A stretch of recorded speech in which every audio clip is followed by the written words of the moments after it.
Hello, this is Jerome Sorilla, and today I'm going to share to you yung mga charms o pampaswerte for the year 2026. So come, let's get closer and let's have fun. So basically, this year 2026 is the year of the fire horse. So ito yung binili natin na pampaswerte. 'Di ba? Sosyalin, ang haba. Ang laki.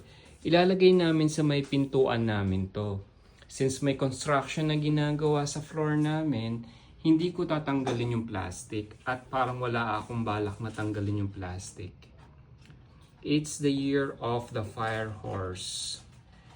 Ito siguro kunyari fireworks yan. Tapos may koi fish pa, di ba? Which I like. Ang cute kasi. Not bad na for me.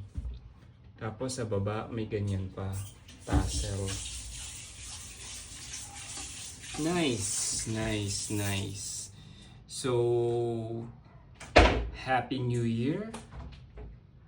And basta, let's pray pa rin kasi hindi naman lahat inaasa yan sa swerte. Bali, tatlo siyang horse. Not bad, right? Okay. Thank you for watching.